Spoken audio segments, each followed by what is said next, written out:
Hey guys, so I finally got the power on there. As you see, I loaded up a picture. As you see on the side here, I got the USB.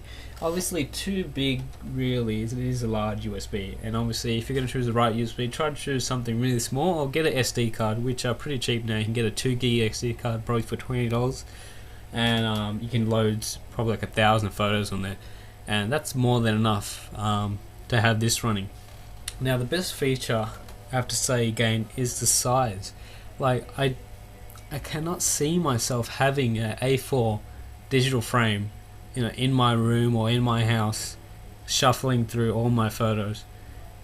It's just too big. Like, I don't want to have an A4 digital frame with thousands of photos on there. I would like to have just one photo displayed on there. Like, you could have it turn every hour or something, give something different. But for something really small, you could have the photos shuffling every few seconds, etc., and not get really bored of it. Now the great thing also about it is that, again, it does have the stickers to change the frame color, but I do personally like the white and black look. Maybe not the silver color, but the white and black does work really well.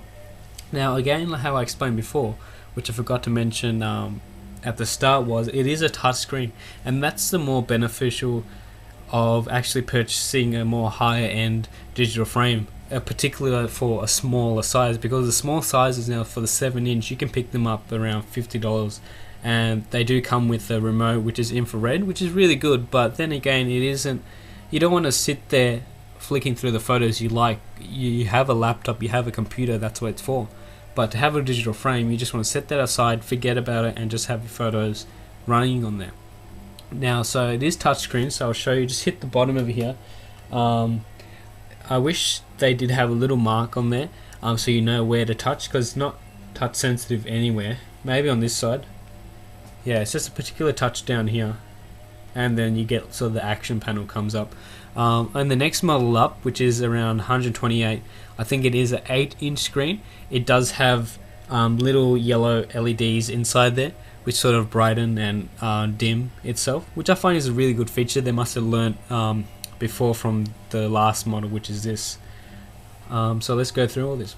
So obviously you got the action panel, which you can copy, delete, rotate, zoom. So I'll rotate this. Actually, I won't choose this photo, but you can zoom. If we go into our slideshow options, we can save as a My Slideshow. So that means you can save all your settings and sort of keep it in a settings menu, where if you want to default back, you can always go back to that.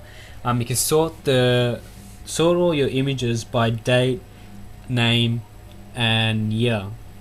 If you want to go, let's say, frame orientation, so I sort of put it to pan to zoom, which is quite well, but you don't want that. I mean, it's alright, but then again, I would like it having just no. The best option I find is having none, because it sort of just goes straight to the image. So I did hit play on that. As you see here, there we go. Okay, let's go next. So obviously, let me try to get a.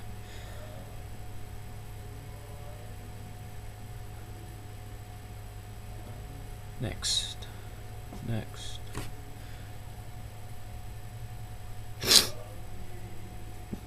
there we go. Little bit slow. As you see, I'm just shuffling through my pictures right now. It's my girlfriend.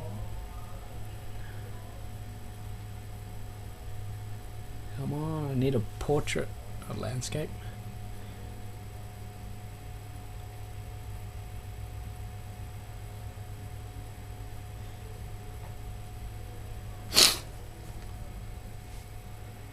Okay, have a look. Okay, so I'll go back to my action panel, slideshow options, frame orientation, you just hit OK, and then we have the option to choose from landscape to portrait. So I'll go to portrait, go OK, and there we go. Doesn't really do anything much.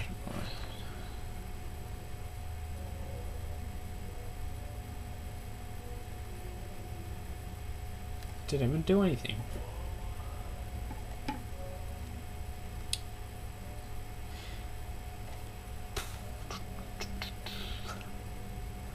Anyways, my first time actually using it. So anyway, so yeah, you can actually choose the option. I guess that's for the menu style, to have it portrait or landscape. But then again, you gotta remember, when your image is actually taken as a portrait view, it will come up all black on the sides and your image in the middle. Okay, so let's go up to the transitions. Up. There we go. Just trying to do this on an angle. Okay, so my favorite transition is actually keeping it on nothing. Then nothing, it just sort of just slides just to the next photo like anything else would. Zoom in effect is alright. A wipe across, it's okay, but you know, that's all quite lame, you know, once in a while. Fade is actually, I thought fade will be the best effect ever, because if you fade is always a good thing, because it fades in, fades out, you have the image. But I found it with the Kodak Fade, it actually pixelates everything and then fades back to another photo, and I guess that's because it's trying to get all the colors together while having that fade effect. So it's not really my particular favorite.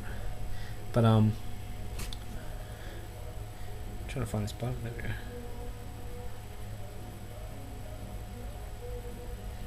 Let's go none to okay.